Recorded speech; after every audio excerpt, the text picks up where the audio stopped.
Miljonääri löytää palvelijattarensa suojelemasta sokeaa tytärtään nähdessään totuuden pudarhassa kuuluvan hudan takana. Oda likiset kedesi pois puolestani heti rakkalainen, päästäkiä hänet menemään, hudo ripiiltapäivän rahan läpi kuin maassa säkevä lasi. I alat midin veritusta I vähitellen kiehtivia veitelijä, si oli velatern hysterian räjähtis. Keskellä valtava takpiha, oringen alla jokan edi pilkavan nekiali sella kirkadelan, oli canis etinato, joka jädidisi kenentahansa veren, Carmen talouden hoitaja oli palvelan nurmikala. Hänen ilinsa moiditin sininen univormansa oli tarjentunut laajasti ja riuhasta palvasta, mutta hän ei velatinet vadeistaan. Hänen kettinsa olivat epitovisesti kaidautuneet Lucian, talonamastegen sokean tytären, pienen vartalen imperial. Carmen I katsonut hänel hudavan nästa. Hänen kasvansa olivat haudatuneet tytären hiiksien, kuiskaten mutkikeita sanoja, irritan luoda äänestin omalla äänelien, jot apini tytär I kulisi hihin satavia laukaksia. Haiden edessään se sova Valeria naidi valkisin silkien verhatolta ravan patsalta. Hänen kasvansa, jokka ilinsa kustuvat tidalaista makesta ja hiventekavesias galohin harjteljusta haimiaste, olivat punisen, sunikas ravan veristamet. Hänen edusormensa jonka kinsi oli tidalaisti hoidettu asoidi Carmenin peitä kuen latatan asin piapu. Alat varas luvatin raiskaja Valeria kirkesi hänen äänensä murdui siadametermin korkiksi.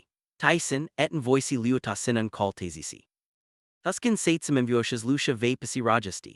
Hänen silmansa sumit ja soket, harhilavat vimatusti puolta tazel etsin jotin katstava paimaidste, mutta lursivat vain kahua. Hänen pienat kettinsa puristivat Carmenin univorman halpakingastaniin tiukasti, edä hänen ristaiset olivat valkset. Hän iatkinit kava. Hänen hutansa oli vaimia vinkymista nurkan adjutan pienen alaiman ani, joka tidia edi sille ol pakotayade. Ruva Valeria alkahive alaskakaenten, Carmen enli vilkaisen illers hetkiksi. Hänen tummet silmansa ivat ositanit pelko itsensa puolesta, von tidlista paniculapsen puolesta. Pelotet gente, katso might hen vapasi, voin puyutesta mutum nain. Et onominal keskiach lavasico desani, Valeria cargiat inukovan askalin etin penyanostin kettensa kuen liardexin. Ela escala keskia minua kodala monteda lasta. Jury silla hetkala kartanen lasiavit reativat aki. Roberto rintasi ulos puhiline kedese ataki aki. Hen oli kulat hudan kalman hunan pesta toimastostan. Roberton nekamainen oli kuen nek si mihen, jala oli kaikipenkissa mudai midin silasan. Vaymansa kulman yelkin heneste oli telat rakon, joka delegoi heliade ja palkasi I misirakstamon tidiatan, hen paisiti akisti nähdessään temen. Henen avansa kesatelavet kuva mutaman sekinen. Henen kilatunsa, eleganti nainen jonka kansa hen akamena namasin kukadin kulatua husi kuen chili. Ja henen talouden hoidajansa hiljanen nainen joka tarjli henel kavia oli lachla suujlamasa tiditan kuen sot toimialuela. Mida helvetia, mida tela tapatu, Robert eni oli sivaco senjurine, joka hetkeksi padi aline Valerian kirkesat. Surava hiljasus oli lihit mudaraskas, Carmen laski pensea penasi Lucian lehemas rintansa, Valeria pulstan moody kasvansa sekinin murdo asasa. Chalainen via hatu ya tilalchili tuskin ya uriudin namunin nopesti edisi ansatsi nataliapulkinen. Roberto esteli pudarhan poiki nakakin get narskun riuhikala, hen tunsi puristuxen renaissance, hen vihasi drama. Hen vihasi kodaman angelmia. Hen max kodutomia palkojarahista, paistexin kodian hiljisutin ya yajistiksin. Ya teme oli tidalainen kaos. Roberto kiitos jumalel ede alit tele, Valeria hudadi pidalin rintansa ya hingatan raskasti tiskanelin hermoramadasta. Teme nainen on hervir, Roberto katsa Carmenia. Palvelijatar inausat illers, hen puristi lasta ihasilasan, Lucia oli patenit kasvansa, isin ani rapi Carmen in kala. Si oli kuen lay maides Robert in Casville. Henen oma titirense etsi turva palvelijatern luoda I henen luatan. Ise Lucia validi henen anense oli tuskin kuiskaus. Vadinen yti celatiste Roberto sani katselan edistakizin kata nesta. Henen anensevinse oli sama kuen halatuxin kakuksisa. Kilme, kasimatern ya odatin velatern te tataleve suda. Valeria juoxi henen luxin, tardui henen kesavartinsio iski kintense henen pukansa kankasin. Lurisin henet Roberto. Sain henet kieni at sitiasa, Valeria sananai kide en ilman kain lede. Chalin pudarhan haikman lushal to mehu irritan ala hiva edi henel. Yanen nazen hudvan henel koska titter laikidi veda. Ika sina kaiki, Valeria paisati dramatisti varmastoxin, eda henele oli Roberton te si hu omio. Kun husen henel, eda hen paiste si iedi nain henen late evanjotikin eselin ataskunsa. Sion smergdurin takaruni Roberto jonka anit minol kilaslogiksi. Si oli sekatiterasi huono kodalu eda veristus me samon akon, Roberto tunsi veran nausavan pahense. Hen katsa Carmenia epiaskan yasivan pedamixen sekazan silman, hen oli luitnut henin. Hen oli avanut kotensa ovit henel, yanain Carmen max henel takizan verstimala yasatatamala anon mida Carmenilla oli yeljula edisminista vamostan. Carmen katsa illers. Hen silman se olivet taina kainlade muda hen isononut midian. Hen taisi eda kaiki henin senansa mers contuisivet talon emenen konapu hesutin. Hen vain pudisti paitan les humamatamesti yasukati udalin lucian atsa joka ehe vapisi kuan lady tulesa. Anko si tata, Roberto kaisi ananseleschiesa varalaisksi. Carmen anko sinala morsimni rintakoro, Carmen avasi sunsa puhuexin, muda lucia teratui henin intista tiukemin ya pesti ulos sidentesikeven naiakezen. Carmen in prioritidi mudui velatur mesti. Kaisai alit itsen sepulista sesta, von pinen titern rahuitelista. Hilja rakas rahuitu hengetekin sani. Iksi kaksi Carmen kuskasi yeda en Miljonäärin kaisamixen humiata. Jurichu humiata yedamainen satidi vimaisen kippenen Roberten ilpadese. Vera chuomio. Carmen en velaturman vastoxen Putin Roberto tulkitsi silisiiden myrntamaisksi. Lake milmasan hiljesus merkitsi siustumusta. Jokesta joka I pulista itsian aggressivaisti, pidtian argumention pudilisna. Hen I immutenet urtumaisen kilte. Hen I immutenet, eda joskas I minen nili ilpatense veltiexin pulistiskivatermen olen en pelatelan. Valeria, astiesen epilixen Roberten silmase, hierkesi antista voimakamen yakaedi hivexin tyrntekian hilje suda. Katska gente, henelei ol edas kunolisuda kiltia sida, Valeria silkiasi havixivasti yakirsi Carmen in imperi quen salastaja. Hen kate hivexin sida eda lucian sokia, Roberto agtela sida, pini titeraine mida hen teki. Hen on lultvesti versnat melteve hen Carolan kukasian agen. Ya kuka tidia mida kohida suoida hen teki titro, kun em ol tele. Sixi lucia on nian vediadavainen, sixi hen on ena pelisan. Kaiki on temen nazen siete. Valerian sanat olivet pudestamiakia, huulalisti sunatlu asuman Roberten hike hin kodian. Hen in silisiten sepois helavana isaneo maicestia pelkunsa siete, eda joku satatesi hen in vamista tidiatan. Roberto tunsi ekalisen pahunvoinen allen. Huva Carmenista, joka kodali soka tiditan kaltain. Hen musti kaiki karat, kun hen oli talet myrhen turista kodian. Kaiki karat kun hen oli maxnet ya yetnet lucian temen nazen hoitun. Hen oli yetnet titerense telutejan kesian. Naus illers Roberto keski. Hen enense oli en white luja vilteven kilme. Carmen totally hidasti. Hen en tate vervestir lucian pinit keseverat temen kolesta. I Carmen ella yeta minwa. Pini titter husi hapulan epitoves esti ilma. Olin tesse rakas, olin tesse. Nausen en YT Seisamon, Carmen rahitali henta sulusesti muda eni oli gikasaristuriadas il massa valanin yenetixin cansa. Naustuan Seisamon Carmen naidi penal te Roberten vakatavan hamen ya Valerian ilimilisiiden rinala. Hen oikasi esilinansa vapaisvin kesin. Herr Roberto, Carmen sani pidan ananselujana, vaka sisamesian hen mureni. In ol versnut midian en kakaskan kuntel minua tarkan kaskan kaskasi nidi lucian pahin akin. Hen on minal quen tider, quen kapuristatevia, Valeria kaskidi apesti epiaskoisin ya pilkalisen noran. Quen tider ol hiva sine alit pika, mi maxim sinal siete eda sievot yarukit hente m siete eda lakit atia, ya varkadesta Roberto. Tarkista taskusi hedi, Roberto katsa Carmen in eselin edu taskua, ciele oli pini muriki, hen in sidamense hakasi, hen halusi sen olvan valh, hen halusi Carmen in vedavan easian nenelinen, lelan midita hansamuda quen chuan jalkivan. Oda easian mida sinalantes Roberto Vadi, Carmen sulki silmansa hetkeksi, rukli kesivalisiade, kaiva ketensa taskunsa ya vedi hitasti esanin easian. Iltapeven orinko sai smergdit ya timintit kimmel teleman. Siena si oli rintanula, Valeria pesti kohuksi namiudan voitenhuden. Nate ker sanunhin mine, hen kiljasi anapasi jalkivan Carmen in kediste, Carmen aka ada sen, hen lultvesti odati vapapavensa maidexin sen josin rehiesisa pantalena masa. Roberto tunsi vatsan kushiava tuneta, fiasinen tadist oli kiastatin, si oli ciela henin kedasan. Kaiki mida Carmen oli rakintinat kodin palvalis viodine kana liutemis kunioidis mureni sekinissa. Hen I paisitinit kaisaman mixi rintanula oli ciela. Hen I mietinit aliko joku latinat sensin. Hen I ajdalat kun edite tava vars I piladisi salista edutaskun rigdalisiana sunnamastagin kansa, vihasakisi henit. Anko sinala midian sanatava, Roberto kaisi petinine. Carmen katsu Valeria yaneki tuskin paiditin voiten rimuisen hymen temen supilese. Carmen taisi totuuden. Valeria oli paitinit hente pidamen rintnala hekya aemen texina lurisela lukala jurian en quen hen alki huda. Si oli ansa rakia jolma ansa. Mutta jos Carmen siedi pamen killatua jury nyt ilman todisteta, hen näyttäisi vain epätoiveiselta välttelijältä. Ja mikä pahimpaa jos huudkilpailu alkaisi nyt lucia käsisi vielä enemmän, pieni titter oli jo latchella keiniteli itsien ja peidi korvansa. Et uskuisi minun versiotani herra Carmen sani eritterman suralaisna. Olet jo paitenit keda uskat, paiden vain eda katska tidieten, hen tidia kukaraksta hente, nyt riate temet titralasus. Roberto Cascidi henet kaikenimita kesitelamin silicida, hoda palvelijattarensa arvokas katsihente kotan tunsi. Sinat on erdesanitu, haluan sinan pakavantavarasi ya lehtivantalistani velatermisti. Sinalon 10 minutia akin nqn soiten polia silvarkadesta. Pide kiltiadamistini vimaisna hivantekaviziden tekona sinua kotan. Roberto sinan pidiasi soida polia silanyti Valeria Vadi, hen on rikalainen.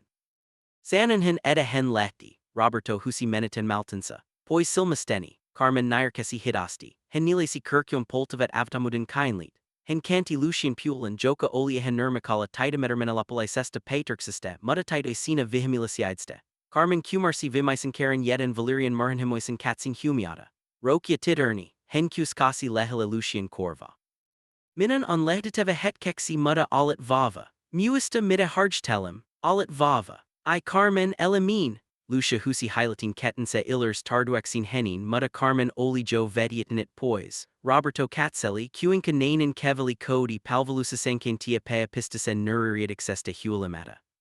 Sithen katsi tiditen, joka ikki lodatamasti tidalaisessa pudarhassa, yalapulta Valeria joka oli jo kinitnit rintnalan takisen pusarunsa kilmiavan rahalaisti, aven kuin midian I alasi tapatunat. Nain on persta rakas, Valeria sani tulisan Roberton luoya silatan henin kesavartan. Nate killa pian luridum jonkan amatidatoisen jonkan joka tidy picansa, chu nanan oli huono vacutus. Lucia paya permin ilman hente, Roberto narcasi konalisti mutta carvas makutadi henin sunsa, jokan I osnat kodaline, Carmen and Silmian arvkuz I vastanat varkodan havixat voluneta, yatidaran hudsa olvka I kulstnat vaptedvan lapsin holta. I hivixicidian arilta, von penalta titulta joka minita anuncal pense, varmista eda Lucia pasi sisien. Roberto sani tilasti vedidian iadi Valerian autista. Minan taidi soita. Kevalesin poispin Roberto ivoinat alla kulameta tiderense ikua. Hen I tinit, eda ikquai jotunat Carmenin lehterste, von pelastiada ixen nazen kansa, joka nyt himili voidakasti keskala pudarha. Miljonääri luli totinisa oikuda, mutta hen oli jury yetnit tiderense totalaisen varan armal, julkaisen nuririadixen. Roberton mares oli alat selve, mutta Valerial erdesanamainen I riatenet. Hen tarvitsi tidalaisen tuhan. Henen olivarmistatava eda Carmen I anostan menitisi tirepekansa, von menitisi myers kaiken I misarvanen nqn hen adazilitisi kineste. Hen halusi paikia henet pois per hintanakartalta iku sixi ajiksi. Roberton kevalesa kodi toimist on puhilin korvalon, etsien turva leikasioistan veltiexin kodamon katastrofen, Valeria paisi pudarhasa. Henen richten se rentautui, meneti Palestinen urin yakiiden yaamaksui selesen henkelern rentauden, joka oli jury voitnat sodan ampumata itiken lokosta. Carmen sasi edelin ja paiki kesian tarizin esalianansa. Hen I katsonat Valerian. Henen katsinsa oli kianididi pinin Lucian, joka oli yanit istumon ruhikal pe palvian velase ya kananat ritmakesti. Lapsen elamin hudo oli muchinat jakkuveksi suranaxi sidentesikeveksi kohan mantrexi. Mida sine odotat, Valerian ani kajadi ilman lepi. Hen I ane hutanat, nyt hen kadi matala mikaliste havixanasta painatunata ante. Odotako henen palavanya mudvan milanse, eleol naivi, Roberto teki ananian kuin sanan, haluan vainsa noa hivestit lepsel ruva, Carmen vastasi kahiesti.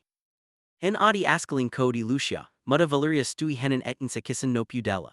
Ella adas agtal side, Valeria sihadi tyrantan Carmen empois, alcapeste, faisinen kosketis oli live mutta tain araka symbolista vekavalta. Et eo koskia henin, et eo mikidia henen miltian enempetaran olasi siete, kuinka henon kuriha uri. Alit jo tainit tarpixi vehinko at tekamela heneste reapuvazen sinusta. Alit tainit heneste hierdetermin essenin palkasi turvamaiski iker nian, Carmen puristi niakense kilkia vasten. Siaters oli nian ilkia, edisi si henen verense kihuman, mutta hen taisi edamikata hans aggressivan en riktiovane vavastasi Valerian valheat. Hen iol hierdetern, hen onelikas titter joka tarvitsi rakota I side, eda hente kodalan kuin rikaneste hunkalua, Carmen sanupitean rikan nazen ketseta. Valeria pasti kuven, humoritamen noran. Rakos luletko edisi midanit hanel on rakota, alit palvelija Carmen, alit korvidavisa, human on toinen nainen sinesese univermasa pai kimisa sunsia vimasa henit kilpihunasin. Yavikan kiltuchu kakari adas mustan imesi. Nen milmatoime maiden kaltasilim ihmisil. Yasinan kaltasilisi ihmisil no, tivain chilet yamanet, tiolet aveda. Zilla hetkalamut talan tyrantekiat alkavet kirkista ikanoisti apavaliu vesta. Hudarhuri kaki yatunkel jataja katsalivet nekame pelin yaudaliazudin sekizin tuntin. Kukana eskaltnat pudua sion. Valerian voltatalasa oli adatin ya kaiki pelkasivet tyrepekojinsa puolesta. Huomadasan illucern Valeria paedi nasta panoxia. Hen halusi shown. Huomio kaiki, Valeria husi kantian henkalerkanen puolen. Haluan taiden nekaven temen nazen selvesti. Same henet kieni verstamai sesta, hen petty hera Robert and Liutamuxen, alkun temete optus, suvetsi radia tele, Carmen tunsi hepi en heapaven niska pitkin corviansa, neme olivat henen kolagoiton ihmisia joiden kansa hen oli jokanat kavia yalutemex elija keskastaluja, en whiteihi katsuvat hente epielen. Benedictsella jonka surpirinin oli losnat nien varmasti oli musertava peinorvo. Si iol tata Carmen kuiskasi, mutta henen anense haki tulin. Lucianausi seisimon Valerian anen ojamana, horjetin hen ogensi ketense etsin tihiatilla. Carmen hen on hive, titter husi kanten peitin puol to tizel sokutense hementemene. Hen I verstnut midian, sine anit minol rintinulan Valeria, kulin sinut. Surnut hiljesus oli corvi humava, tyrantekiat piditivet hengitistien. Sokia titter oli juri paudstnut totuuden pamen Valeria kalpani hetken mutta henen ilkatense oli nopaya muktuvesta, hen kevali Lucian luo tardui rajasti temen kesavart in yaravisti tede. Ol hilja timme titter hen husi lucialul suron kasval, alit hementinit, chu nainen on avo pesit sinut. Miste sine tidet mida tapatu jos et adas ne mida nenesi ediseon, paiste henit menaman, Carmenin hudo oli vastenverinen. Hen sierksi etin pan erotoxin Valerian titerste anotin hierarchian anotin de sanamisen. Hen neki vain atipulin kinsian painuvan Lucian pamian ihun. Mutta nen kuen hen 80 softa henet, caxia sunnen ixitista vardija omsti Helen and Helenesta hero. Vikia henet pois telta Valeria keski asutin Carmenia. Hen eridi hierketa kimpuni, ne kuenka hen sirksi kimpuni. Hen on varlinen vilai. Vardijat surit totalevisit mihit jokka evet tuntnit talan sisista toimenta, toimavat velatur mesti. Ixi heista tardui Carmenia kesavar yala modi henet tuskalaisti. I paste minute menamen haluan vain edda pastet henet menaman. Carmen karju campilin turhan kani rahsivet henet pois lapsen liuoda. Kulisan campilin lucia panikwe, hen alkahuda korkia sidentiscave ani compusi henen kirkan sa civicsiste, hen haidiadi mahen potkin ya hakamalaru hoa niakalian. Isse, otaka. Lucianai kitty mutta Roberto Paisi Lucatuna anaristedian tomistunsa, taidametermene pudar hasan tapatuvesta vekavalista. Valeria katsa Carmenin rahoxen pois ya haimili. Sitten hen katsa kilmisti muida tyrantekirite. Haluako kukan mupulista veresta, hen kaisi umakasti, kukan alikanat, pelko lamata enemin kuan mikian call. Hive, Valeria sani oikezemala silkapusa roan. Haluan sinan valvaven henen vanhen repunsa poistamista huanestan ya varmistaven, ede hen oda mukansa ittikin tel perhil kuluvanula. Tarkista henen lakansa, tarkista henen taskansa jopa kinkansa tarvatisa. Haluan henen lechtaven vain vadit ilian jada hen voikokia miltatantu ala ilman midian. Carmen silmet tanakayan leda la kasi panastelamasta. Hen imiasi eda fiasainen tastelu oli hevidi. Hen katsi lucia viemaisen karen edielte pinta valimpanesta teplia itkamesa voltavasa viriasa pudar hasa. Ixen, Tyson Ixen. Chu cuva titter joka oli yedidi kodalansa armal, satudi hente enemen kuen julkanen neuriades, enemen kuen varkasiaters, enemen kuen varkoxian raka voima. Pidekieni, rakas pidekieni. Carmen kuskasiat 16 kani tyrantsavet hente palvelijaden tilhin karimian henen vehiaset tavaransa telodajansa valvavan, pilkalisen katsin ala, epiokudem ukanen chuomio. Viasidusta menudia myrhamen nekames sirti kartanen paisisinkinal. Roberto oli viften tulet toimastastan, I melon von talen il laskutunen ekalisen hiljesuden vetamene. Yenatinet, lunaten hiljesus.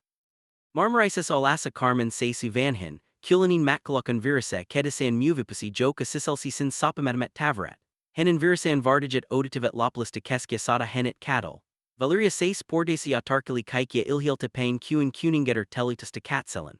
Roberto laskutui vemiset portat yakorjasi salmiatan. Hen tunsi alansa levitamexi. Huva Carmenista voidituna mutta pea pistise heredi siliciiden piston hoda hen eridi yakele. Hen on varas hen toisti it 16. Teme on Lucian turvlisuden vuoxi. Tessianor hasi Roberto sani ogentine valkasin kurjakuran Carmenil. Hen oli latenat sin enemen raha kuen lane mukan vodatian. Si oli henin tapansa asta omamilan rahansa peste amatantansa setalele. Si on palvelusagistasi. Oda si ya let. Carmen katsi kurjakurta. Hen neki kuinkapaksu si oli. Chuola rahala hen voisiale kukajayada serasta purit in kopangisa. Muda sen ottoman tantui logicsen hivixamais te hilji sudistan. Carmen nasti hidasti ketense. Roberto Luli advansa kurjakuran muda tyrancy ketense takizan pamila liakile. In halore jasi her Roberto, Carmen sanalugisti, henin enense kaikui korkikadisesa k tevise. Tyrtani tele amaxitu rahala, si maxitin tidirasi himala anal avalotese pimisatalosa. Pidesetalisi, k taniata ostaxesi jonkan siadam in kilitusi valhada koskarakota totalista rakota et voi asta. Roberto yemit I kurjakuori lajuil massa. Kukan I alat koskan kiltiatinit antimasta henel raha, Ike kukan alat koskan puanet henel nian brutalila rehelisiidale, kuinka ruri kaya. Valeria husi pordesta yakutsui hente ilpiana varkaksi, haida henet ulos nyt Roberto, juri sila hetkala kulu vamia termedis yamedalan kepen osama lachion, lucia ilmasti ktavian joka jodi pudarhan, hen kevali ixen compura hunkaljuhen hiexet sekizin yakasvat tervenit itkusta, hen oli honestunat paknaman kaken valvavan silman, Carmen, titter hudadi ogentin ketense, kulan anesi, elemin. Roberto katsi tiditan, teme oli paljanjalan havituvanan pini emotionalan en ranio. Henin isavastans activoiduvet hetkeksi. Lucia min takizin huanisisi Roberto sani irritan kulsta arvuvalte zelta muda henin anansan kitty. I Lucia stui etin penaluri lanchan sa sivupuritan paisi timite. Isa ela potki hente ulos, henon minan silmani, hens usually minua herviuralte, Valeria onilkia, Valeria nipiste minua. Roberto katsu Valeria, nanin chili alas titralinen sarumilinen ilmi kasvalan. Vo Roberto katsu mida temenanin on tainit Valeria sani pudistellan paytan. Henon manipuloinat roka titiranian paljan eda en white hen kekse minasta kohida sioida. Si on klassinen esamerkiven hempian vieronadamai sesta. Lucia on seras Roberto, henin milanse on itte horas kuin henin silmanse, hen tarvitsi curia yare caneta. I palveligeter joka te to pensa fancilia pella. Roberto katz Carmenia, sitten Valeria lapulta tiditan joka takertui palveligtern jalkan kuin hoxrikaut unit maramis lankun. Sisianen restorida oli ilminen. Osa henesta taisi ede Lucia veiltalut. Lapset evet veiltel sila tavala, mutta sen myrntamanin tarkoidi sen myrntamiste, edehen oli paistanet hivixikidian senkiense ja lemiense. Si tarkoidi sen myrntamiste, edehen oli epianastunat isene yamihene, ja Roberto oli lian ilpia hivixiexin chuan epianastumaisen, oli helpumpiaska omukava val kuin tuskalainen tadus, hin paedi sulkia silmanse totala sudelta yelling karen. Erotica hidet, Roberto merasi alatamala anele. I isse, lushkurkisi kuniksi vardajois dynasti henet siliense vidixin henet pois Carmen in kesiste. Carmen I tastelet telekurda, hin taisi edevek avaltavane pelatesi lastalicia, hin kaiksti nopastian en cuini cantovet henet cocanum poisia sucati lushin pinta kete kunsio gentui hente codi, rekastan sinua rakas, olrokia muista ede alet vava, Eleana hiden samata valosi Carmen kuskasi painakasti, vi henet ulos, Roberto karji kaikanimita kestamen tilanet a second shikanane. Hipu henin rinasan oli siadameternte, muda henin ilpatense oli kuin raskas harniska. Vardaget tyransivet Carmenin kodia chuovia, raskas temaporti kanti aki. Ulkona pe stava iltapeven orinko oli jikase contrastissa sicile olven kilman ilmastoinen kansa. Carmen astui kin excel, paisiti ya kansi peitan katsoksin Robertoa viamaisen karen. Henin katsisan ialet viha, vainsivia surio voltava sali ricastamista kotan joka olinian hengelaisti kurihe. Olvervainen her Roberto Carmen san henin anense kulastianastic celta. Tidiresi socius on faisiste yasi voidon parenta sidameste, muda henin sociutens on silan socata yasi tuhotemen perhin jos heniava silmian payan. Ulos, Valeria husi ya pasti hermostunen noran. Porti pamadi kieni teravele, lapulai celapem excella cuin chumarin nugil chumiota julistisan. Sicila talos alucan eni kaikui saniste. Lucia putan tuscan kirkesan. Anin joka kulasti les epian himalaisalte, yamakasi sit hilja, velt navardijan silise, ikian kuin henin henkense alasi lehtinit oven lepi Carmenim mukana. Roberto tujadi soljitan oven vastidia puda. Recuori olia henin kedasan, ripiaisne. Hen tunsi itsense likezexi. Hen katsa Valeria joka hukasi helptuxesta yasalidi hiixian. Victinkin raha Valeria sana hymulan, nyt voimaloida lusta rakas, Luriden lucial aeronamizan sisiopaladoxan selazan josahi opavat kaititimian, nian on kaikian parhaxi, sana sisiopalados iski Robertun muda hen I sononat midian, hen oli havantunat. Hen oli juri tainit elemensa suraman verhin, ya civil avatsan sinke anikus kasi, edisen korjamanin oli lian myrhiste. Mutta kodalo oikukas ya jolma oli juri natamasa henel, eda painaginin oli vasta alkanut. Chuomio oli langitetu mutta toadlinen chuomio jumalinen chuomio oli vila edise. Mertumus beast. Tamaporten sulcutumisen ani merkinit conflictin lapua, von todalisen catastrophen alcua. Hedi kun pu sulci sisienkianen ya yeti carmenin ulos, penan lucian ruamis. Jokaroiku velt navardigen kesivarsissa alkikuristella, si I alet hinavernin lig, si oli vekaveltinen sekarinen kohistatava terine, tidern silmet cantivit toxipane, yavato alkitiku henin hulultan, aramianen stressi, paniki aron kipu olivet voltnit henin penan hermostansa, heretider, husi vardija venkamais joka oli kulutedu kadaman tunkalijda, mutta taisen hiredidermia seron lapsin horoda vastan. Henin kasvansa hygestivet jonkun pudasta kohua, kun henin sormiansa velista valua lemia. Roberto ihe carmenin lehra kesatelave canti kulisan kirkesan. Nevdesin titerense kuristelavan milma paisisti, aka veni tuscalisti. Kaiki henin rahansa kaiki henin liektoimentansa kaiki henin voltansa murinivet hetkase. Hen itainet midataide. Hen yamati henin ketensa vapisivet ilmasa, kaikinamita koskataman hente pelitesin murdavansa henit vila animen. T. Jatain, Roberto Cargi henin ananse murdui epitovasta. Soida ambulancy Valeria auta gente. Valeria joka heki aemen oli hymulet helptuxesta, hippasi toxipane vastenverisen in han ervistixele. Hen alestinit lasta, pamvestin hen sujasi valquista silcapusera oin qin titter alisi tartan tale. Qin kakuviteva, Valeria kirkasi paid han sunsa. Leta henit lachalo elilika matoni, joku he kun retin.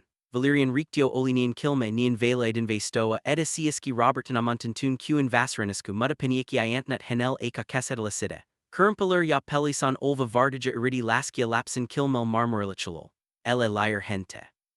Roberto husi palvastun titerense virin, epivarmana siete pitiasacur henin pitiatemen kilikin curissa halata hentevi juasta. Hen tunsi olvansa milman voimitamen mais. Silin coputus kaikia chuovesta. Si ialet jonkun pietavan sisimpiasia coputusta, si oli jonkun murdavan estin coputusta. Ava ovi, carmenin hudolk puolta ciudadui massivapun lepi. Tai den mikahenta veva, haste minute sisien tai hen tu ketu. Carmen I alet letinit. Kultuan ekalisen hiljesuden hoda sursivet penny kissa hudat henin aiden vestansa koska sida hen oli aidi ilman verisidete oli painat henit kinexel. Hen taisi eda lucia kasi vakavista hermoramaduxista. Roberto taisi tarkalin midataide. Roberto katsi tidiatan joka oli puninin henjanadastuxesta. Sitten hen katsa Valeria joka sais kokana yahusi hiredidermia keskia piol, yalapulta hen katsi ovia. Avasi Roberto keski toista vardija. Paiste henit sisian en white. Vardija avasi porten ya carmen rintasi sisian qin sinan en hurricani. Hen I katsanat Robertun hen I katsanat Valerian, hen I velatinat erdisenimistan tiviasi minutia sitten kokmastan nururiat exeste. Hen heit idi lachalo ya liuq marmoria pitkin, kun savadi lucian. Seltenla dejin mi espacio, keski carmen en nehta henit autoridi tilla, jonka Roberto oli nehnit henin edisan. Con movimientos precisos y amorosos, carmen coloco la niña de lado, libera las vías respiratorias y comenzo a masajar puntos específicos en el culo y las manos de la pequeña, suzerendo al oído con esa voz de mundo que Estoy aquí mi amor, mamá Carmen on aquí, respira, sigue mi voz es, suelta el air, lentamente como por art de magia las convulsions cesaron, el color volvió a las mejillas de lucha, su respiración se estabilizó aunque seguía inconscient, agitada por el esfuerzo, la sala cuido en un silencio sepulcral. Solo si escuchaba la respiración agitada de Roberto, o el lento silencioso de Carmen mientras acariciaba el cabello sudado de la niña. Valeria rompió el silencio, incapaz de leer la atmósfera. Buno y pasó el drama, dijo alicendos la falda y recuperando su postura altiva. Ahorque hizo su trabajo de enfermera, que si larg de nuevo. No querrás que si quid después de lo que robo verdad Roberto, dal que si vea. Carmen se detuvo. Su mano que acariciaba el brazo de la niña se congeló. Algo cambió en su mirada. Y no había miedo y no había sumisión. La servinte se levantó lentamente del suelo diciendo a Lucia segura y dormida sobre la alfombra. Catso hasha Roberto, su postura había cambiado, y no tenía los hombros caídos. Estaba erguida, vibrando con una furia justa que la noble habitación. Mi haré, señor, dijo Carmen, y su voz era cero frío. Mi haré porque usted es el dueño de esta casa y de los ladrillos y de los muebles caros. Pero no me haré sin que usted vi por que su hijatain estas crisis. No me haré sin que sepa la verdad que leva meses ignorando por estar demasiado ocupado haciendo dinero. Calate, seguridad, sacuenla. Grito Valeria dando un paso adelante, notando el peligro en los ojos de la empleada. Nadimi toca, Bramo Carmen con tal fuse quellos guardias retrocederan. Usted va murer, Señor Roberto, va murer loqua superfecta prompta de haste cuando usted no está. Antes de que nadie pudiera detenerla, Carmen se agachó de nuevo hacia la niña dormida. Con delicades extrema, pero con determinación firme, tomó la manga del vestido rosa pastel de lucha. No, que haces, deja la niña. Valeria se lanzó para detenerla, pero Roberto la interceptó extendiendo un brazo para bloquear el paso. Su curiosidad y international decían que debía ver. Carmen subió la manga del vestido hasta el hombro. Un grito agitado escapó de la garganta de Roberto. No era piel suave de niña lo que vaya. El brazo de lucha era un mapa de dolor. Había morton de todos los colores, morados oscuros, amarillos viejos, verdosos en proceso de curación, pero lo más escalofriante no eran los colores, sino las formas. Había marcas claras de dedos apretando la carne blanda. Había marcas de pellizcos retorcidos. Había pequeñas quemaduras circulares que parecían hechas con la punta de una plancha de cable o caliente. Mayer bien, señor, dijo Carmen, señalando un mortón fresco en forma de pulgar en el antebrazo. Este se lo hizo hoy en el jardín antes de que usted legara por la niña tiro el agua. Mayer est otro. Carmen levantó un poco la falda del vestido en la pierna. Es fue de la semana pasada por la niña no encontraba el baño a tiempo. Roberto sintió que las piernas le falaban. Que de rodillas junto a su hija. El mundo giraba. Mayerla, insistió Carmen lorando ahora pero de rabia. Yo no estaba robando su broche, señor. Yo estaba juntando dinero y escondiendo ese poco que tenía para comprar pasajes y llevarme la niña lejos de aquí, lejos de ella, porque sabía que usted no me quería, porque sabía que usted está ciego de amor por esa mujer. Yo no robaba joyas, yo intentaba robarle la niña la muerte. La revelación cayó sobre la sala como una losa de concreto. El robo no era codicia, era un intento desesperado de rescate. El maltrato no era de la servienta, sino de la futura esposa, la verdad dolorosa. Roberto extendió una mano temblorosa y rozó uno de los mortones en el brazo de su hija. La piel estaba caliente, incluso dormida. Lucia hizo una mueca de dolor ante el contacto suave, un reflejo condicionado por meses de sufrimiento silencioso. Ese pequeño gesto involuntario de su hija rompió el corazón de Roberto en mil pedazos irreparables. Levanta la vista. Sus ojos estaban rojos, inyectados en sangre y lágrimas contenidas. No miró a Carmen, miró a Valeria. La mujer elegante estaba pálida, arrinconada contra la barandilla de la escalera. Su máscara de perfección se estaba derritiendo bajo el calor de la evidencia irrefutable.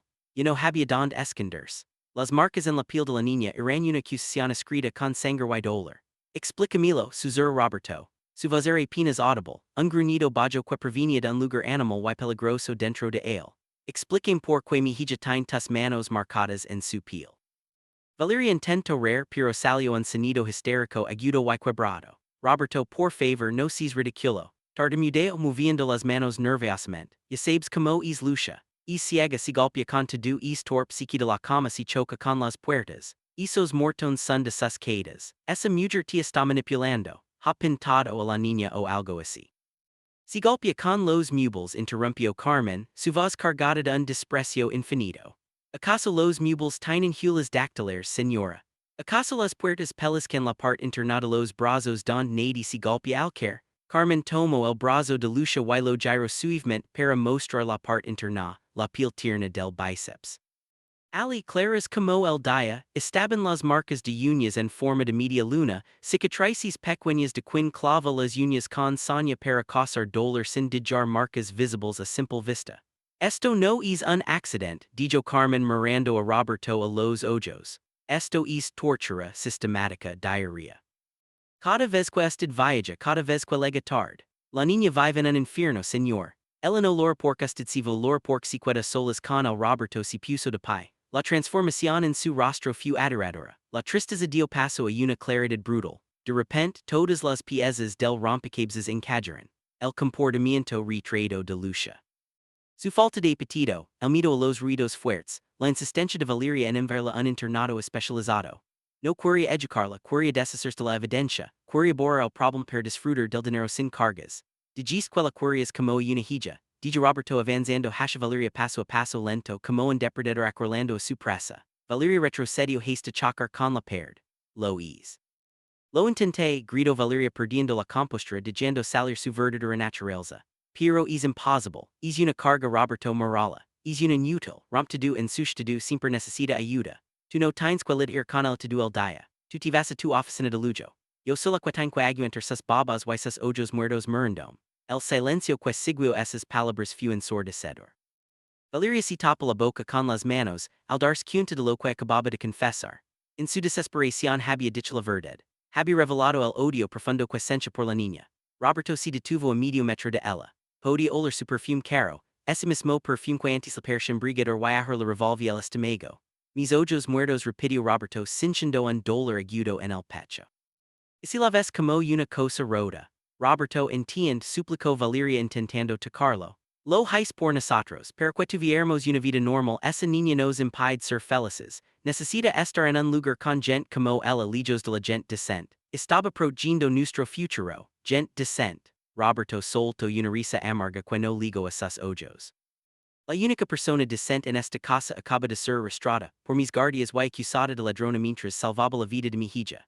Roberto se giró bruscamente dando la espalda a Valeria, incapaz de mirarla un segundo más sin perder el control físico. Volvió hacia donde estaba Carmen, que seguía ardilada en el suelo, vigilando el sueño de lucha como una leona herida. El millonario miró a la servienta. Realmente la miró por primera vez en años. No veía el uniforme manchado, ni el cabello desordenado, ni las manos calosas.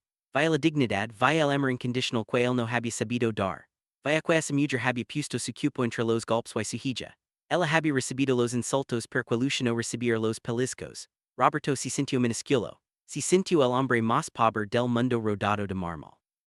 Carmen, dijo Roberto y su voz se quebró. No era la voz del patrón, era la voz de un padre avergonzado. Cuánto tiempo ha estado pasando esto. Carmen levantó la vista con los ojos humidos.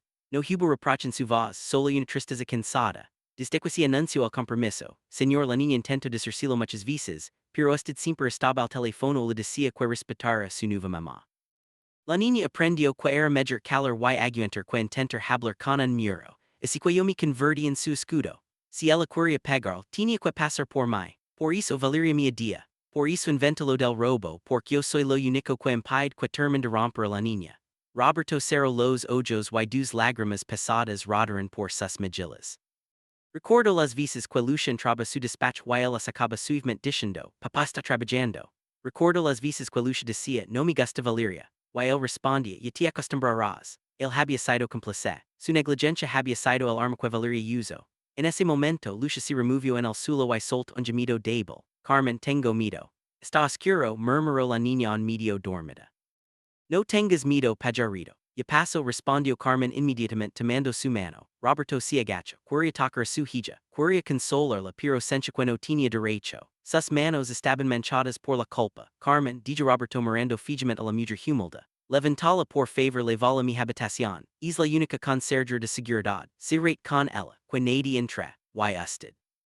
Preguntó Carmen sorprendida por la orden. Roberto se puso de pie y se ajustó el saco. Su rostro había cambiado de nuevo. El dolor se había cristalizado en una determinación fría y absoluta. Si giró hacia Valeria que temblaba junto a la escalera. Yo tengo que sacar la basura, dijo Roberto, la frase quedó flotando en el aire, cargada de una amenaza definitiva. Valeria entendió en ese instante que no solo había perdido el compromiso, el dinero y la casa, había despertado a un enemigo formidable. El millonario había recuperado la vista y lo que veía reclamaba por una justicia inmediata y brutal. El cambio de perspectiva. Carmen no espera una segunda orden. Con una fusa que percha sobrenatural per su cupo delgado y disgustado por el trabajo, levantó a Lucia en brazos. La niña, aunque tenía 7 años, pesaba poco. La ansiedad y el miedo constante la habían robado el apetito durante meses, diciendo la letra como una pluma. Un hecho que Roberto notó con un dolor agudo en el pecho mientras las veía. La servienta acomodó la cabeza de la niña en su hombro, protegiéndola con su mano sobre la orilla para que no escuchara nada más. Carmen caminó hacia las escaleras de mármol. Sus zapatos viejos y gastados hacían un contraste visual violento con la opulencia de la casa. Pero en ese momento ella caminaba con más realeza que cualquier reina. Subía los escalones con la dignidad de quien, sabe cuál el tesoro más valioso del reino en sus brazos.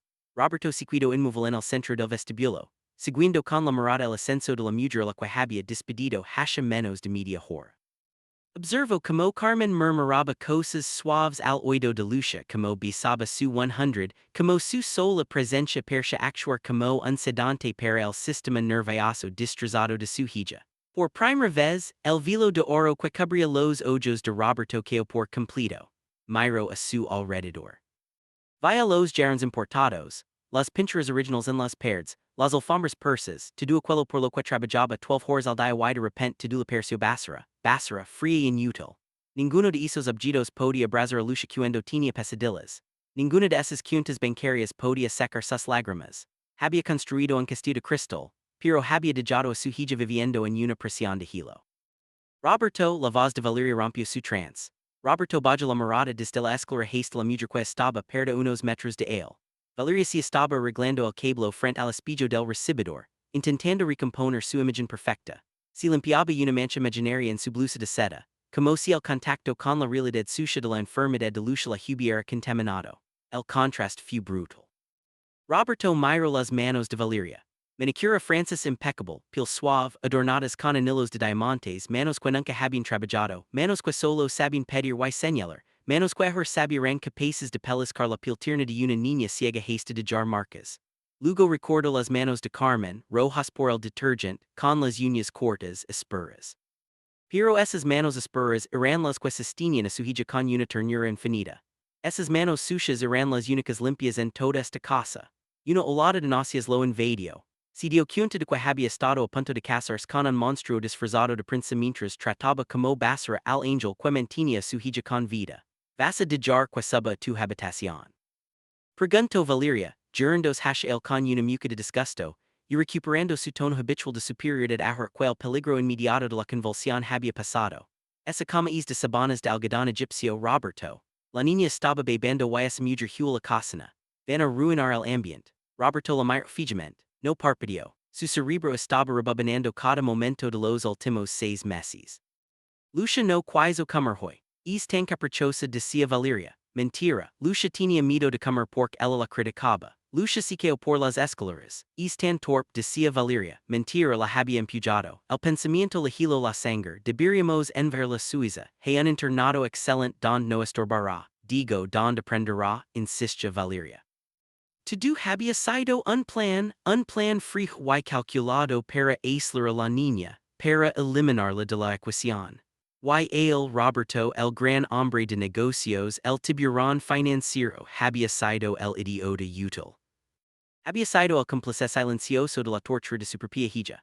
La culpa se transformó en algo más denso, más caliente. Una furia volcánica empezó a subir desde sus pies, llenando cada centímetro de su cuerpo. No era solo ira, era una necesidad primitiva de destruir la amenaza. Roberto caminó lentamente hacia la mesita don Valeria había dejado su bolso de diseñador. Sin decir una palabra, lo tomó y lo volteó boca abajo. El contenido que sobre el piso de mármol con un estruendo de cosméticos, laves y el teléfono celular. Que haces, chilo Valeria sorprendida. Ese maquillaje carissimo. Te has vuelto loco. Roberto pateó los objetos dispersándolos buscando algo con la mirada. No lo encontró Ali. Entonces recordó se acercó a Valeria. Ella retrocedió un paso, intimidada por la oscuridad que había en los ojos de su prometido. El broch de Roberto. Su voz era tan baja que Valeria tuvo que esforzarse para escucharlo, pero el tono era tan amenazante que le rizó la piel. Que preguntó ella haciéndose desentendida. El broch que robó Carmen, Demilo. Valeria se llevó la mano al pecho instintivamente, protegiendo la joya que había recuperado tan solo unos minutos. Y lo tengo yo mi amor, está a salvo, no te preocupes por eso. Ya paso. Lo importante es que nos libramos de esa gentuza y busquemos ayuda profesional para la niña. Conozco una agencia de enfermeras que Demilo, repitió Roberto extendiendo la mano con la palma abierta. No era una petición, era una orden militar. Valeria temblando, desabrochó la joya de su blusa y la depositó en la mano de Roberto. Él cerró el puño alrededor de las esmeraldas con tanta fuerza que los bordes metálicos se le clavaron en la piel. Sintió el dolor físico y lo agradeció. Necesitaba sentir algo real para no perder la cabeza. Esta joya, dijo Roberto mirando el broch, vale más que el sueldo de Carmen de 5 años. Y tú acusas de una mujer que no tiene nada, a una mujer que envía cada centavo a su familia de robar esto, solo para encubrir que estabas torturando a una niña ciega. Roberto levanta la vista y clavó sus ojos en los de Valeria. Eres pobre, Valeria. Eres la mujer más pobre que he conocido en mi vida. La furia del padre. La ofensa golpeó a Valeria en su punto más débil, su ego. Ella que se jactaba de su lineage, de su apellido, de su elegancia, no podía tolerar ser llamada pobre. Su máscara de víctima se rompió definitivamente, dejando ver la fieldad que escondía debajo. Pobre escupió Valeria erguiéndose y recuperando su argancia venenosa. Yo soy quintihadado clase a tu familia de nuevos ricos. Yo soy quinha intentado poner orden en este zoológico quellamas hogar, de birias agradcerm. He intentado educar a esa niña salvage porque tu eres demasiado cobarde para admitir que salió defectuosa. El en la habitación pareció congelarse. La palabra defectuosa resonó en los perds. Roberto sintió un zumbido en los oídos. Dio un paso hacia ella acortando la distancia peligrosamente. Repítelo, desafió Roberto. Su voz temblaba, pero no temido, sino del esfuerzo sobrehumano que estaba haciendo para no poner las manos encima. Repítelo que acabas de decir de mi hija. Valeria, sintiéndose acordada y sabiendo que su papel de novia dulce y no servía, decidió jugar su última carta. La verdad brutal. Pensó que si le mostraba Roberto la realidad práctica, él como hombre de negocios entendería. Es la verdad Roberto, gritó el amenazando histéricamente. Morala tiene 7 años y no puede hacer nada sola. Si orinan simas y si asusta grita Laura romp cosas. Tu crees que eso es vida. Crees que yo una mujer joven y bella merezco pasar mis días limpiando mocos y guiando una ciega por el jardín. Yo me voy a casar contigo para viajar, para disfrutar la vida, no para ser la niña de tu era genético. Roberto cerró los ojos un segundo. La confusión era atroz pero al mismo tiempo liberadora. No había dudas, no había, tal vez está exagerando. Tenía al enemigo enfrente y el enemigo acababa de declarar la guerra su sangre. Mi hija no es un error, dijo Roberto abriendo los ojos. Ahora estaban secos, fríos como el acero. Mi hija es una niña que perdió a su madre. Perdió su vista y casi pierde su padre porque estaba demasiado ocupado comprando joyas para una serpiente. Pero eso se acabó. Roberto metió la mano en el bolsillo de su saco y sacó una caja pequeña de terciopelo que levaba ali desde la mañana. Iba darle un regalo sorpresa esa noche, unos aretes a jugo con el anillo de compromiso. Mira la caja y luego la lanzó con desprecio un rincón de la sala sin siquiera abrirla. Se acabó Valeria, te do el compromiso la boda tu vida en esta casa, quiero que te veas ahora. Valeria soltó una risa nerviosa incrédula. No pudes hablar en serio, dijo ella cruzando de brazos. Me vas a echar a mí, porque, por unos mortones, los niños se con. Roberto no tienes pruebas de que fui yo. Si vas a un Jews, diré que fui la servienta. Diré que ella me tendió una trampa. Quien crees que creerán, Valeria Montemero a una indina sin estudios, la amenaza fue la gota que derramó el vaso. Valeria estaba dispuesta a destruir la vida de Carmen, incluso después de ser descubierta solo por despecho. Roberto avanzó hasta quedar a centímetros de su cara. Su presencia física era imponente, una pair de furia masculina contenida. No necesito un Jews Valeria, so Roberto Castillo. Tengo el dinero suficiente para enterrar en abigados hasta que tus nietos siguen pagando las costas. Pero no hará falta porque camaras. La cara de Valeria se descompuso. El color huyo de sus mejillas digendóla con un aspecto ceroso y enfermizo. Camaras susurro. Instalé un sistema de seguridad, nueva la semana pasada en el jardín y en los pasillos mintió Roberto. No lo había hecho, pero sabía como jugar al póker. Vi el terror en los ojos de ella y supo que había acertado. No las había revisado porque confiaba en ti, pero ahora voy a disfrutar viendo cada segundo. Y te prometo Valeria que si veo que le pusiste un solodito encima, no será la policía quien venga por ti. Me encargaré personalmente de que no vuelvas a pisar un club social, un restaurante o una casa decente en este país. Todo el mundo sobre lo que eres, un abusador de niños. Valeria Jadio levandos la mano a la boca. La reputación era lo único que le importaba más que el dinero. La amenaza de destrucción social fue más efectiva que cualquier amenaza física. Tú no harías eso, tartamudeo retrocediendo hacia la puerta tropezando con sus propios pies. Me amabas, me dijiste que me amabas. Amaba la máscara, corrigió Roberto con dureza. Pero lo que he debajo me disco. Roberto señaló la puerta principal que seguía entreabierta después de la entrada frenética de Carmen. Fura y ni te ocurra subir a hacer las maletas. Te enviaré tus cosas en bolsas de basura, que es don pertenecen. Mi anillo, gritó Valeria intentando aferrarse lo material, a lo único que podía sacar de la situación. El anillo es mío, es un regalo. Roberto miró la mano izquierda de Valeria. El diamante brillaba bajo la luz del candelabro. El anillo era un símbolo de un compromiso, dijo Roberto dando un paso más hacia ella, obligándola a retroceder hasta el umbral. Tú rompiste el compromiso cuando torturaste mi hija. Este anillo representa mi familia y tú no eres familia. Tú eres el enemigo. Roberto extendió la mano esperando. Valeria miró la mano abierta de Roberto. Luego miró su rostro duro y implacable. Miró hacia la escalera don sabía que Carmen estaba consolando a la niña. Sintió una olada de odio puro, pero también de miedo. Sabía cuando había perdido una batalla. Con movimientos bruscos y furiosos, si arranco el anillo del dedo, raspindos la piel en el preciso. Lo rojo al suelo a los pies de Roberto. El sonido del platino golpeando a marmal fue el sonido final de su relación. Te vas a arrepentir Roberto sicio Valeria con los ojos llenos de lágrimas de rabia. Te vas a quedar solo con tu hija ciega y tu servienta. Serán el hazmirar de la sociedad, el millonario y la criada. Que patético, me estás cambiando por una nady. Prefiero ser el hazmirar de la sociedad que el verdugo de mi hija. Respondió Roberto con una cama que lo sorprendió a él mismo. Si agacha y recogió el anillo, no lo miro con nostalgia. Lo miro como quien mira un tumor que acaba de ser extirpado. Largate, dijo Roberto levantándose y reza para que cuando revise esas cámaras no encuentre nada imperdonable, porque si lo encuentro haré a buscarte. Valeria no espero más. El miedo a la exposición pública y la intensidad de la mirada de Roberto fueron suficientes. Dio media vuelta y salió corriendo por la puerta principal, sus tacones repiquetando en el camino de entrada, huyendo de la escena del crimen, dejando atrás sus sueños de grandeza y levando solo su amargura. Roberto Sequido en la puerta viendo como su prompted subía su auto deportivo y arrancaba quemando lenta. Vaya como el vehículo desapareció tras el portón de la propiedad.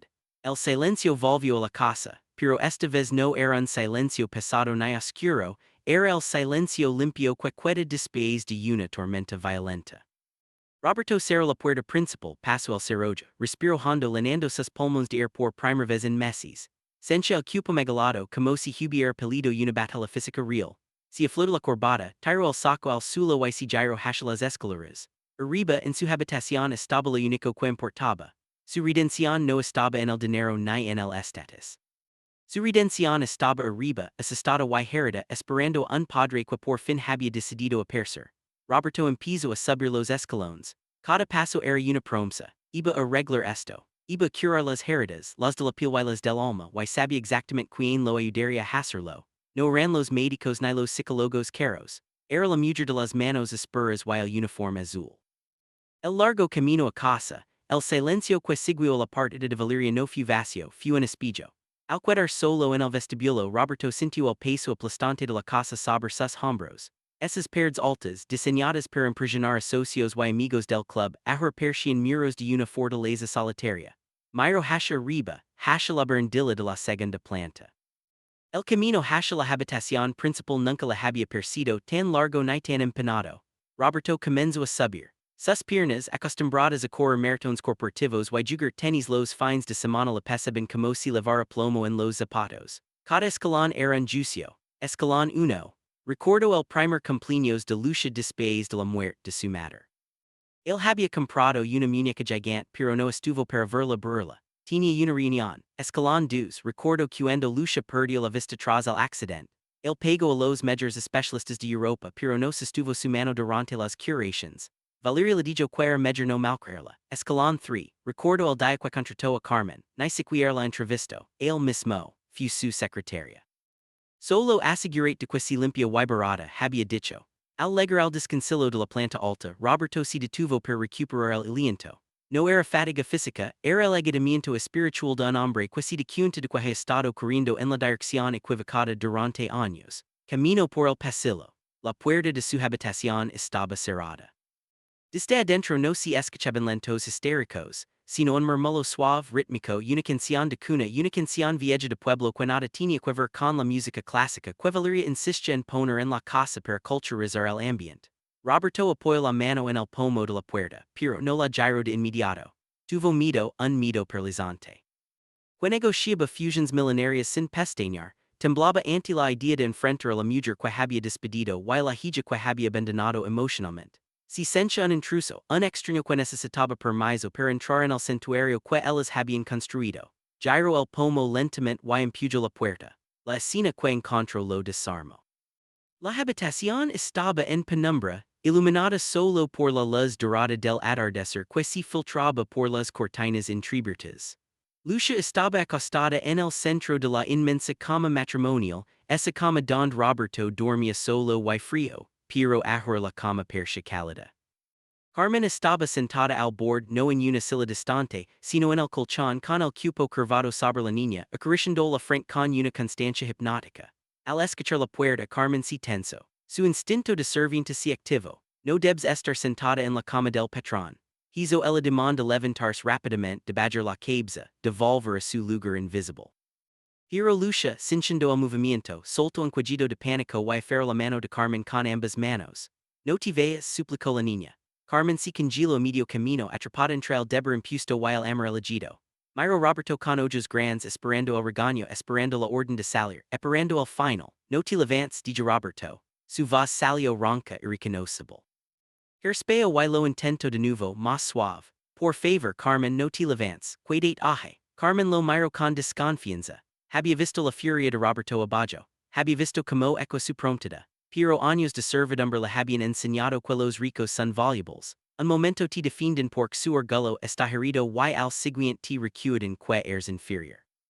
La niña está asustada, señor, justificó Carmen su voz temblorosa pero firme. No quiero soltarme, si me voy a volver a la crisis. Lo sé, respondió Roberto dando un paso dentro de la habitación.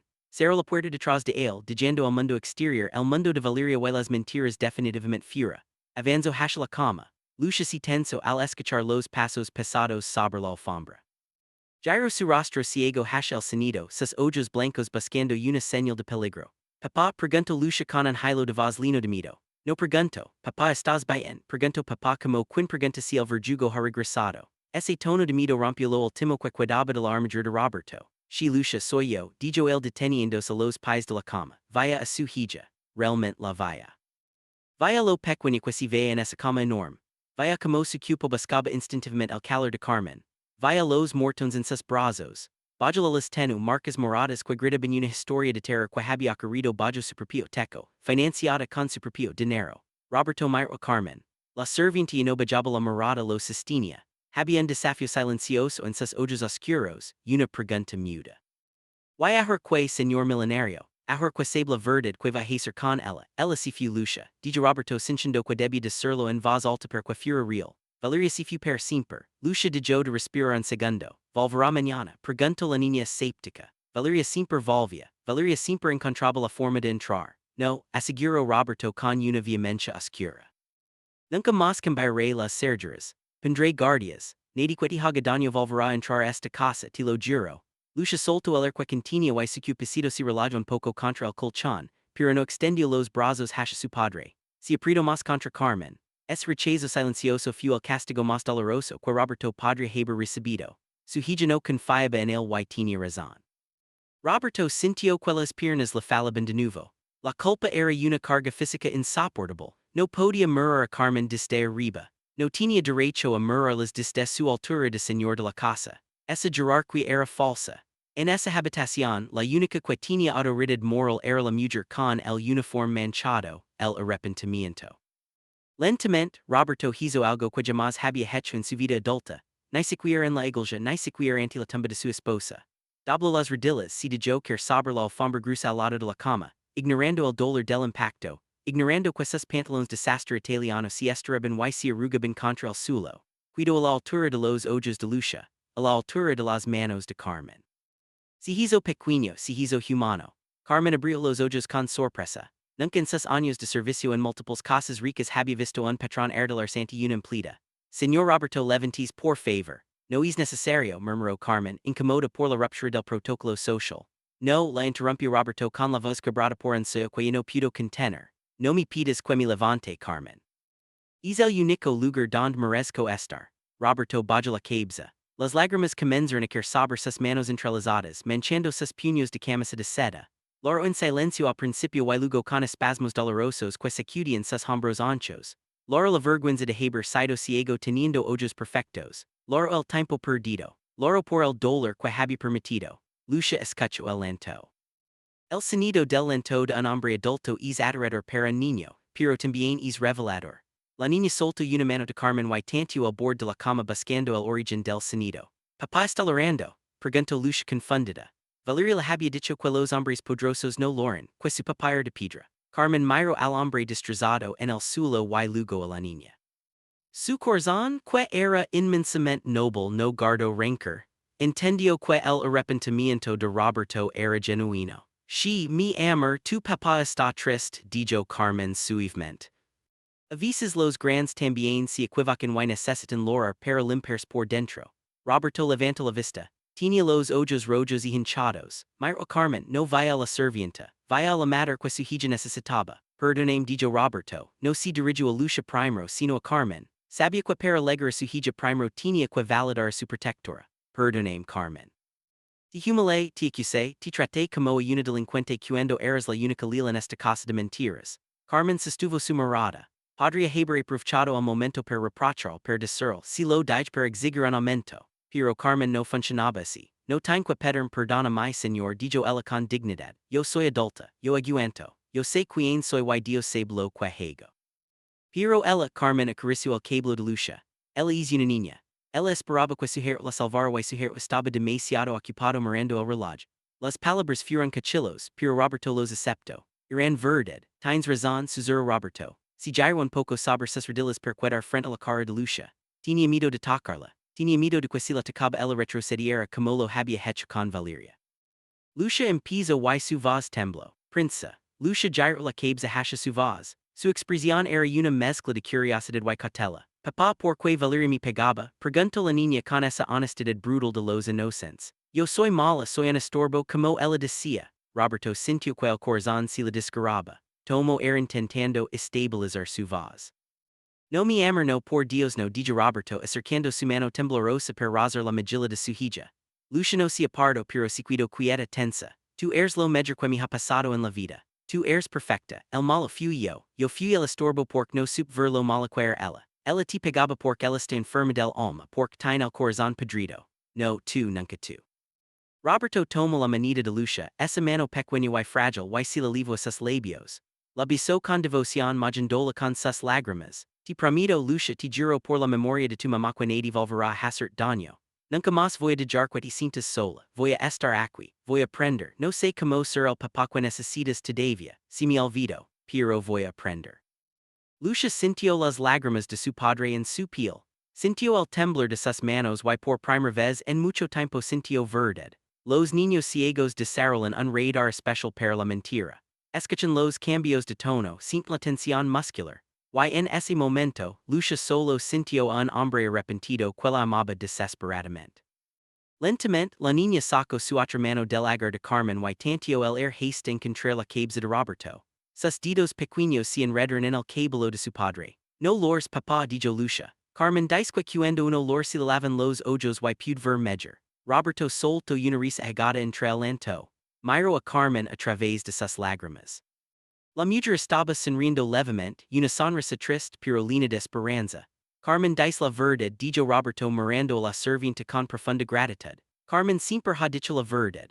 Roberto se secó los ojos con el dorso de la mano y respiró hondo. Seguido rodillas pero se sentía más fuerte que nunca. Miró a Carmen y extendió su mano hacia ella. No era la mano del patrón que de una orden, ni la mano del que de una propina. Era la mano de un hombre pidiendo ayuda en igual. Carmen no pudo hacer esto solo, admitió Roberto despojándose de su último gramo de arrogancia. No sé que le gusta comer. No sé que juntos le gustan, no sé cómo comer sus pesadillas. Te necesito. No como implida. Te necesito como parte de esto, como parte de la familia. Carmen miró la mano extendida de Roberto. Miró sus dedos finos y cuidados, tan diferentes a los de ella pero via la sinceridad en el gesto. La señorita Lucia no com cosas verdes y están casadas. Le gustan crudas y crujientes dijo Carmen suavemente sin tomar la mano todavía pero empezando a educarlo. Le gustan los juntos donde los dragons no mueren, sino que se hacen amigos de los princes. Y para las pesadillas solo necesitas saber que hay alguien al lado que no se va a ir. Roberto asintió absorbiendo cada palabra como si fuera la lección de negocios más importante de su vida. Enséñame, pidió él. Enséñame a ser padre Carmen, te pagaré el triple, te daré lo que quieras pero por favor no nos dejes. Carmen sonrió y finalmente extendió su mano áspera y tomó la mano suave de Roberto. El apretón fue firme, un pacto salado sobre la cama de la niña que ambos amaban. No es por el dinero, señor Roberto dijo Carmen. Me cuido porque esta niña es mi corazón y por creo que esta también tiene salvación. En ese momento, la barrera invisible de clases sociales, uniformes y jerarquías se disolvió en esa habitación. Y no había un millonario y una servienta. había un padre una madre sustituto y una hija. Unidos por el dolor del pasado y la esperanza frágil del futuro. Roberto se levantó del suelo cinchando las rodillas entumecidas. Se sentó en la cama al otro lado de Lucia, encerrando a la niña en un círculo de protección entre él y Carmen. Tengo hambre, dijo Lucia de repente, rompiendo la tensión con la inocencia de quien prioriza la supervivencia inmediata. Roberto y Carmen se miran y soltaron una carcajada al mismo tiempo. Fue una risa de alivio, una risa que limpió el aire denso de la habitación. Vamos a buscar algo crujiente entonces, dijo Roberto secándose la última lágrima. Carmen, me ayudas a bajarla. Rio que la casa es territorio tuyo, pero me gustaría aprender don guardamos las galetas. Con gusto señor, dijo Carmen levantándose y alzándose el delantal, que ahora los ojos de Roberto parecía una capa de superhero. Pero primero hay que lavar la carita esta princesa. Mientras Carmen lavaba Lucia al baño, Roberto se cuidó un momento junto a la cama. Miró sus manos vacías, y no tenía promptida, y no tenía anillo. Probablemente había perdido un par de socios por salir corriendo de la oficina. Pero mientras escuchaba su higuera con el agua del grifo, Roberto supo que por primera vez en su vida era inmensamente rico. El clímax emocional habían pasado 3 semanas desde la expulsión de Valeria, pero el tiempo en la mansión Castillo parecía haber cambiado de ritmo. Y no era ese tiempo frenético y corporativo marcado por la agenda del señor Roberto. Ahora era un tiempo lento, paciente, dictado por las necesidades de sanación de una niña de 7 años. La escena se trasladó a un pasillo de hospital aséptico y frío. El olor desinfectante y el zumbido constante de las máquinas de aire acondicionado creaban una atmósfera de tensión insoportable. No era una clínica privada de lujodanti, serven champán mientras esperas. Roberto había elegido el Hospital Universitario Central, no por falta de dinero, sino porque le operaba el Dr. Arriaga. Una eminencia en neuropomología que Valeria había descartado meses atrás por considerarlo un médico de clase media que no entendería nuestro nivel. Roberto caminaba de un lado a otro del pasillo, desgastando la suela de sus zapatos. Se había quitado la corbata 6 horas. Su camisa estaba arrugada y tenía manchas de café, pero no le importaba. Por primera vez en su vida, su imagen pública era la última de sus preocupaciones. Sentada en una silla de plástico duro con un rosario de madera barato entre las manos, estaba Carmen. No lavaba su uniforme. Roberto se lo había prohibido terminantemente el día después del incidente. En esta casa no usas más uniforme, le había dicho. Ahora veste una blusa sencilla y una falda larga, ropa humilde pero digna. Sus labios se movían en una oración silenciosa y constante, un mantra de fe que mantenía real la desesperación. Leven 4 horas Carmen, di Roberto deteniéndose frente a él y pasándose las manos por el pelo, despeinándoose con angustia. Dijeron que serían 3, algo ha salido mal, lo sé. Dios me está castigando por haber sido un mal padre, me va a quitar la oportunidad de ver la sana. Carmen detuvo su riso y levantó la vista. Sus ojos oscuros transmisión una pez que Roberto envidiaba desesperadamente.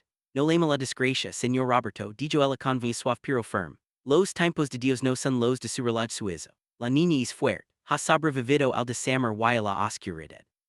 Una operación no la va a vencer. Tenga fe. Tengo miedo Carmen, confieso al millonario sentándose a su lado y hundiendo la cabeza entre las manos. Tengo un miedo que me paraliza. Si la operación falla, si ella nunca puede ver, ¿cómo voy a explicar que pude haberlo intentado antes? ¿Cómo voy a vivir sabiendo que Valeria la convenciera de que su ceguera era un castigo permanente?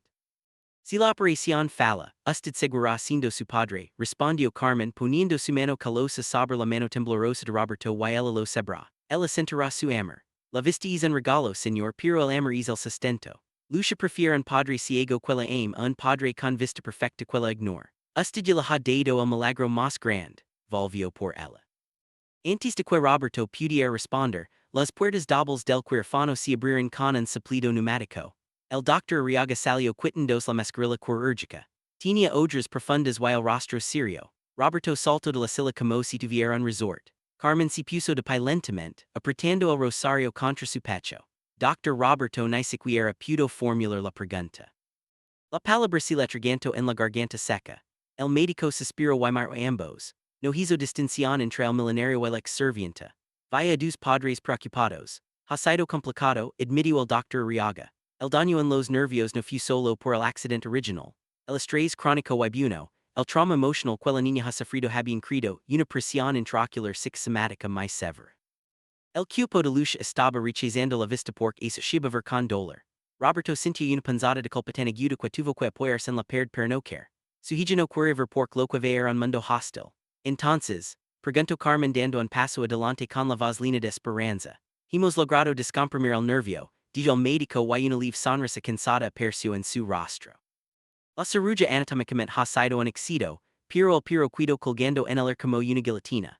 Pero que, exigió Roberto, está despertando de la anestesia ahora mismo y está muy agitada. Está gritando no por dolor físico sino por pánico. Los sedantes no están funcionando porque su adrenalina está disparada. Necesita calmarse la presión sanguínea podría hacer estalar los puntos de sutura en sus ojos. Si eso pasa, perderá la vista para siempre en cuestión de minutos. El médico miró fijamente a Roberto. Necesito que entre alguien que pueda calmarla, alguien en quien ella confie ciegamente, nunca mejor dicho. Las enfermeras no pueden tocarla. Ella lanza golpes al aire pensando que la van a lastimar. Roberto miró inmediatamente a Carmen. Vi tú, dijo él sin dudarlo. Ella te quiere a ti, tú eres su refugio, tú puedes calmarla. Carmen miró hacia las puertas del huérfano y luego miró a Roberto. En sus ojos hubo un destello de sabiduría antigua. Ella sabía que podía hacerlo. Podía entrar, cantar su canción y lucha si dormiría en sus brazos. Sería lo fácil, sería lo seguro. Pero Carmen sabía que si entraba ella, Roberto seguiría siendo el segundo. Si entraba ella, validaría la idea de que el padre es inútil para el consuelo. Para que esta familia sonara de verdad, el padre tenía que ser el héroe. No, dijo Carmen, negando con la cabeza y dando un paso atrás. Que Roberto la miró con incredulidad y pánico. Carmen, no es momento para esto, ella te necesita, tú sabes calmar, yo no sé qué hacer, exactamente, por eso tengo que arrested, dijo Carmen con una autoridad que no admite réplica, ella sabe que yo estoy aquí. Ella espera que yo la salve, pero necesita saber que su papá puede salvarla. Si entre yo usted siempre será el que paga las cuentas, si entre usted y logra calmarla, será su padre per siempre, y si follow su zero Roberto rizado, y si no se calma y si le saltan los puntos, será el culpable de que ciega. No va a fallar, aseguró Carmen, empujándolo suavemente hacia la puerta, porque usted la ama y el amor no falla. Cantel habel con el corazón no con la cabeza. Vea señor Roberto, vea buscar a su hija. Roberto miró a Carmen una última vez, tomó una bocanada de aire como quien se va a sumergir en aguas profundas y asintió. Se puso la bata estral que le ofreció una enfermera con manos temblorosas y entró en la sala de recuperación. El sonido era desgarrador. No, no me toquen, Valeria. No, prometo que me voy a portar bien, gritaba Lucia. La niña estaba en la camilla con los ojos vendados con gruesas gasas blancas. Estaba atada de muñecas para evitar que se arrancara el vendage y luchaba contra las correas como un animalito salvaje. Su monitor cardíaco pitaba frenéticamente, y una alarma roja que indicaba peligro inminente. Dos enfermeras intentaban sujetarla sin hacer daño, pero Lucia se retorció llorando lágrimas que mojaban las vendas peligrosamente. Roberto sintió que el mundo se le venía encima al escuchar el nombre de Valeria. Incluso en su delirio post-anestesia, el monstruo seguía presente. Déjame solo con ella, ordenó Roberto. Su voz salió más fuerte de lo que esperaba. Señor, es peligroso si se mueve mucho, empezó a decir una enfermera. He dicho que me dejen solo, bramó Roberto sin apartar la vista de su hija. Salgan. Las enfermeras intimidadas se retiran dejando la puerta entreabierta.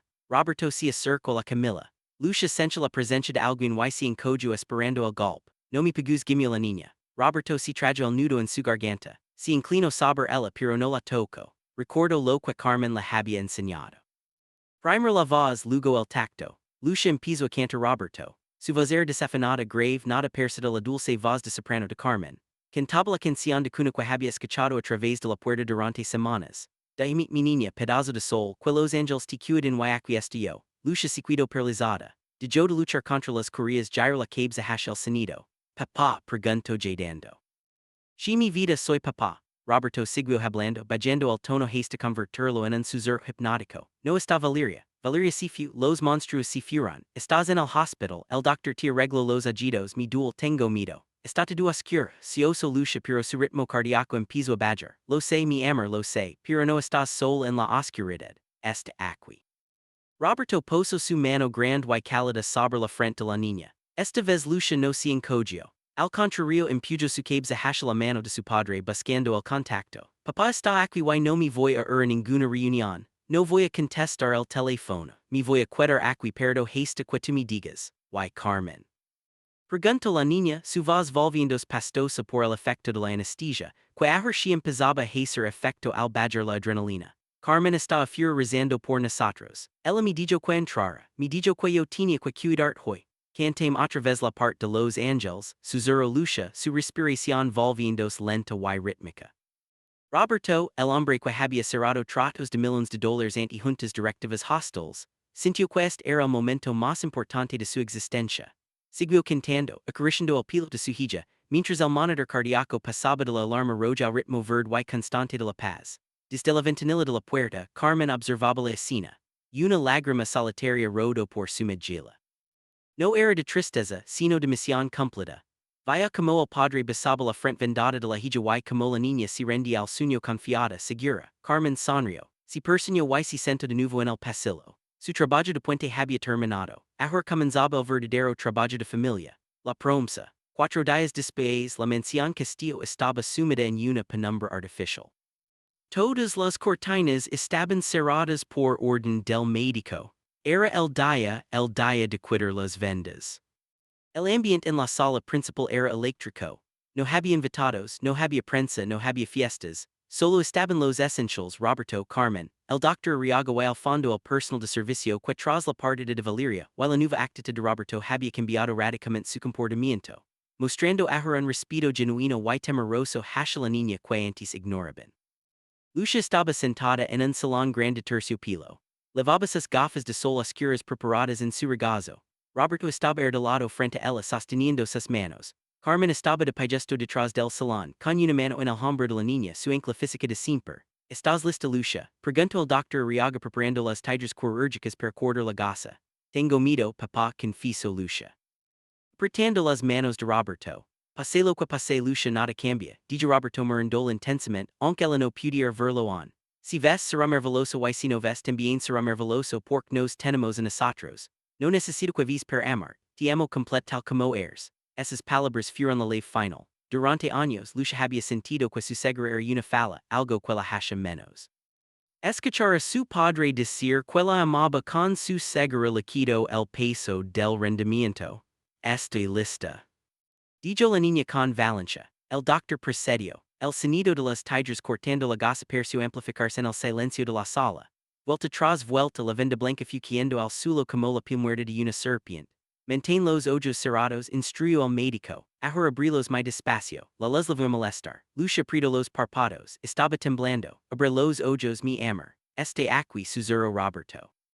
Lentamente Lucia separó los párpados. Al principio la luz tenue de la sala le pareció una explosión blanca y dolorosa. Parpadeó rápidamente lagrimando. Mi ard, si quillo, es normal, dijo el médico. Intenta enfocar. Lucia parpadeó de nuevo. El mundo blanco y borroso empezó a tomar formas manchas de color sombras que se movían. No era una visión perfecta de alta definición.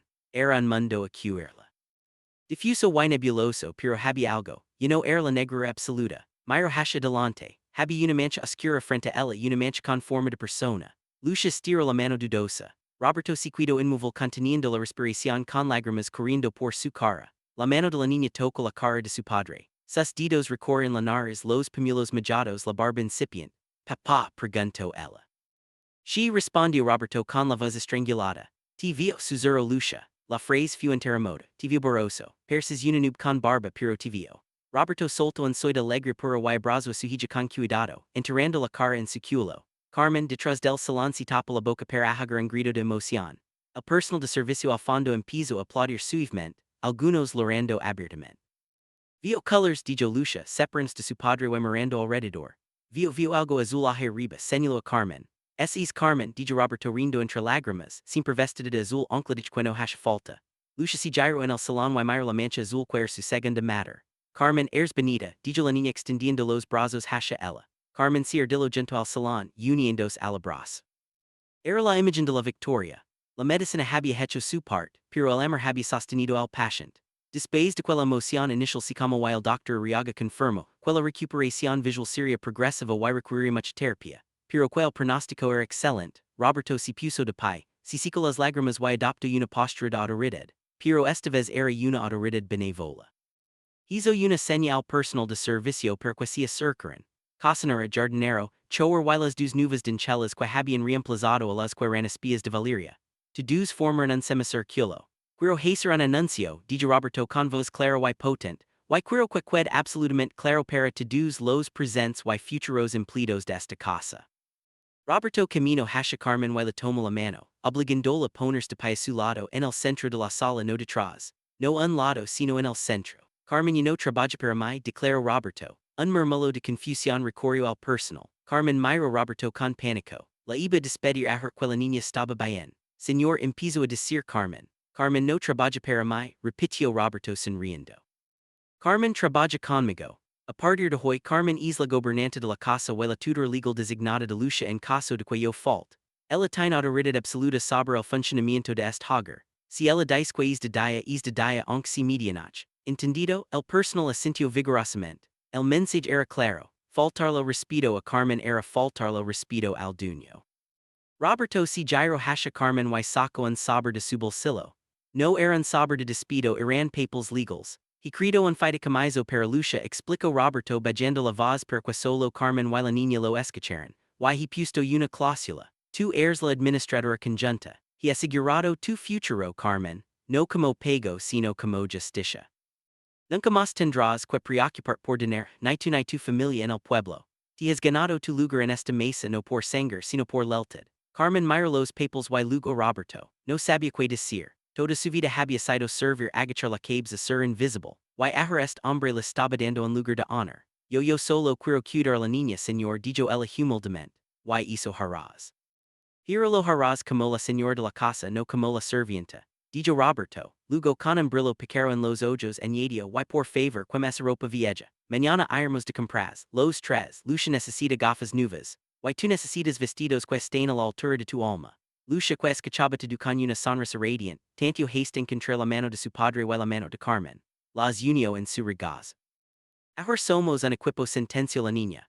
Roberto miró sus manos unidas. La mano de un millonario, la mano de una niña ciega que empezaba a ver la luz y la mano de una mujer campesina que les había enseñado a ver la verdad. She mi amor, dijo Roberto sintiendo una paz que ninguna fusión empresarial le había dado jamás. Somos el mejor equipo del mundo. La promesa del título se había cumplido. No solo el padre había salvado la hija de la madrastra malvada, sino que la servinte había salvado al millonario de su propia segura. La casa antes fría y silenciosa ahora estaba llena de luz. No solo la que entraba por las ventanas sino la que irradiaba en sus habitantes. La resolución final y epilogo subpart 1. La caída de la máscara. 3 meses después de la operación, el escenario cambió radicalmente. Y no estábamos en la calidez del hogar Castillo, sino en la entrada fría y exclusiva del Club Campestre Los Altos, el epicentro de la alta sociedad de la ciudad. Un lugar don la apariencia lo es to do y donde Valeria solía reinar como una bellarina. Valeria ligó en un taxi. Su auto deportivo había sido embargado hace semanas. Levaba un vestido de marca, pero era de una temporada pasada. Y si uno miraba de cerca, se notaba el desgaste en el dobladillo. Su postura, sin embargo, seguía siendo altiva. Intentaba proyectar la imagen de que todo estaba bien, de que la ruptura con Roberto era solo un tiempo y que ella seguía siendo intocable. Camino hacia la recepción con la barbilla en alto, ignorando los murmullos de las señoras que tomaban té en la terraza. Buenos días Ramón, dijo Valeria al recepcionista intentando pasar de largo hacia el salón principal. Voy a mi mesa de siempre.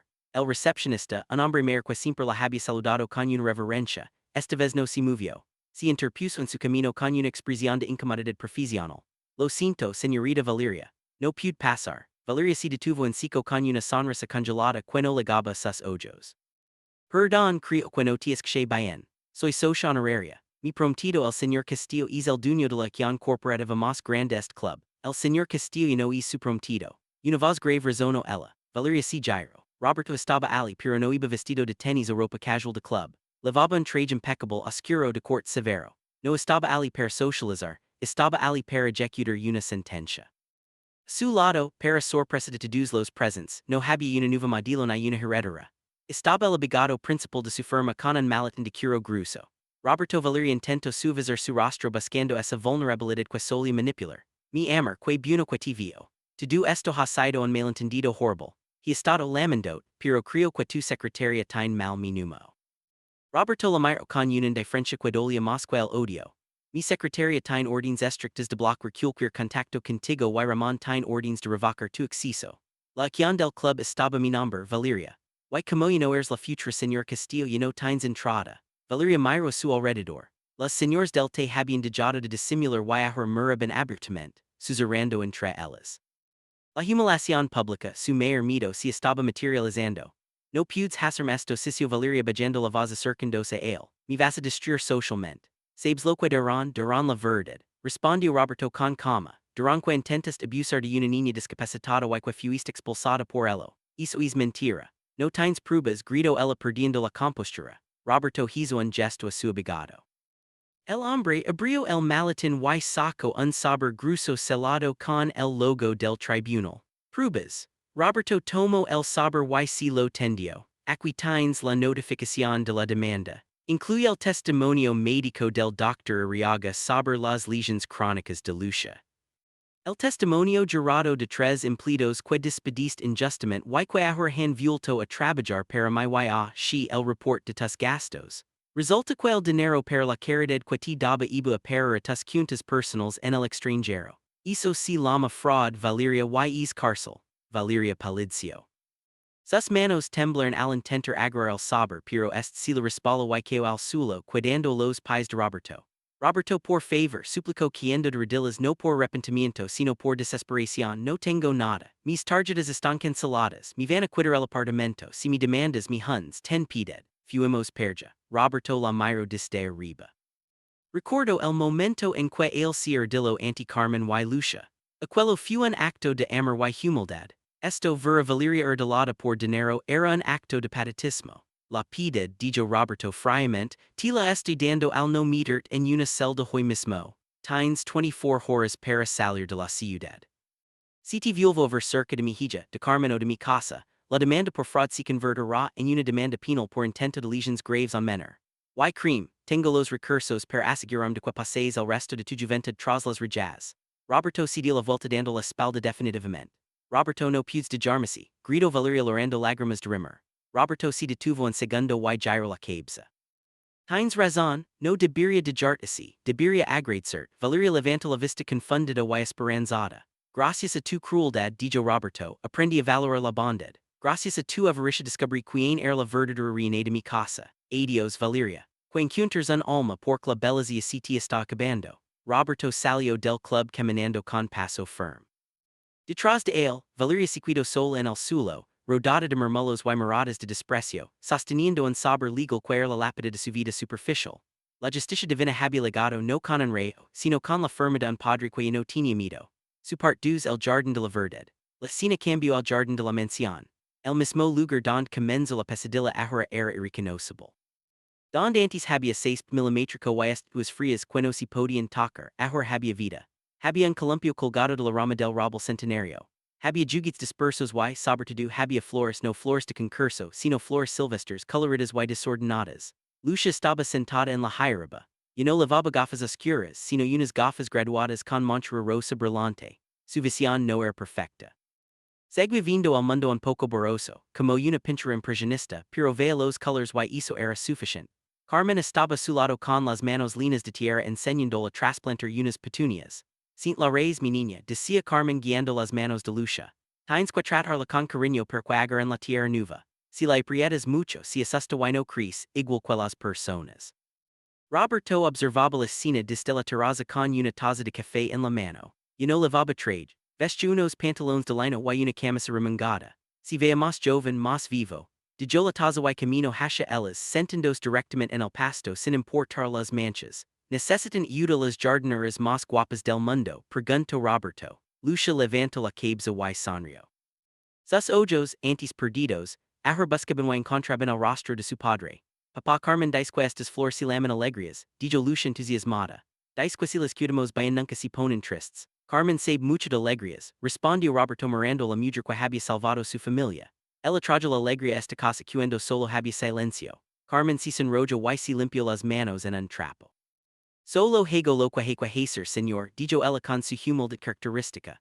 Roberto se puso serio por un momento. Tomó una de las manos sucias de Carmen y una de las manos de Lucia. Tengo algo para ustedes, dijo Roberto. Sacó dos cajas pequeñas de su bolsillo. No eran cajas de joyería cara. Eran cajas de madera talada a mano. Para Lucia, dijo entregando la primera. La niña la abrió con torpeza. Dentro había un collar con un digen forma de ojo abierto hecho de plata sencilla. Es un recordatorio, explica Roberto. Per que nunca olvides que aunque vices vis borroso, tu corazón siempre vi claro y per que sepas que papá siempre estará vigilando que nada malo te pase. Lucia se colgó el collar inmediatamente radiant. A her tu Carmen, dijo Roberto extendiendo la segunda caja. Carmen dudó. Señor no es necesario. Imidio el fide camiso el puesto la ropa. Abrilo insistió el Carmen abrió la caja, dentro no había una joya había una lave antigua de hierro forjado. Que es esto? Preguntó ella confundida. Es la lave original de esta casa, dijo Roberto. La encontré en el despach de mi abuelo. Durante años yo tuve la copia. Valeria tenía la copia. Los guardias tenían copias. Pero esta es la lave maestra, la que abre todas las puertas desde la entrada hasta el ático. Roberto cerró la mano de Carmen sobre la lave. Pero que tengas tú porque una casa no es un hogar por los ladrillos, es un hogar por quien guarda el calor adentro. Tú eres la dueña moral de este hogar, Carmen. Sin ti esto es solo un museo vacío, contigo es una familia. Carmen, la mujer que había soportado humiliaciones que había sido acusada de ladrona, miró la lave en su mano.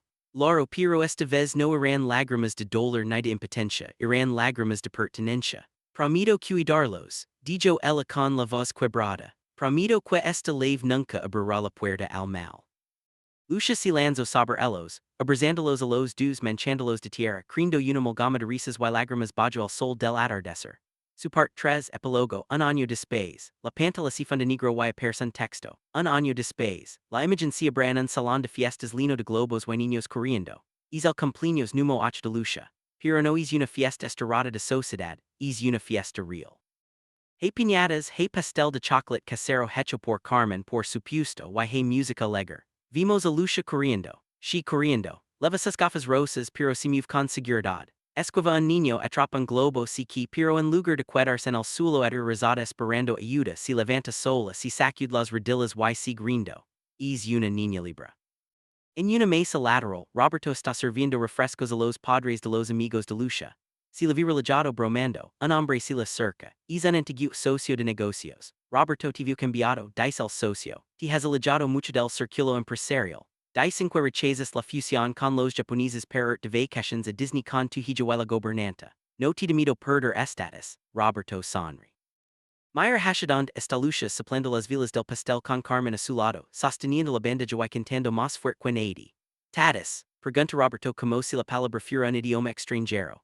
Amigo mío Meyer hizo. Señala su hija que acaba de embarrar el merengue en la nariz a Carmen, provocando la risa carcajante de la mujer. Antes tenía millones en el banco y legaba una casa vacía donde mi hija me tenía miedo. Ahora tengo menos ceros en la cuenta pero cuando ligo a casa hay ruido, hay desorden y hay amor. No perdí estatus gané vida. Roberto deja al socio y camina hacia el centro de la fiesta. Lucia lo vi y cor hacia él. Papá Carmen dice que si rompo la piñata me gano el premio mayor. Roberto la levanta en brazos y la hace jurar. Tú ya tienes el premio mayor, princesa, y yo también. Carmen se acerca a ellos con el rostro iluminado por la felicidad. Roberto la mira, no hay romance forzado, no es necesario, hay algo más profundo, hay un respeto absoluto y una camaradería sagrada. Son competidores, son compañeros de batalla. Lista para la foto, pregunta Roberto. Carmen asiente y se coloca a su lado. El fotógrafo de la fiesta grita, digan familia, familia, gritan los tres al unísono. El flash de la cámara dispara congelando el momento. La imagen se transforma en una fotografía en blanco y negro sobre la repisa de la chimenea. La cámara se aleja lentamente de la foto. Vimos la sala en silencio pero es un silencio cálido. Hey jugits en el suelo. Hey un cider de Roberto en el sofagento un chal de Carmen. La casa respira. Voz en off de Roberto. Pensamiento final. Cree que Sir Ciego era no ver la luz pero estaba equivocado. Sir Ciego es ver a las personas y no reconocer su valor. Mi hija recuperó la vista pero fui yo quien realmente aprendió a ver y lo que vio ahora es perfecto. P.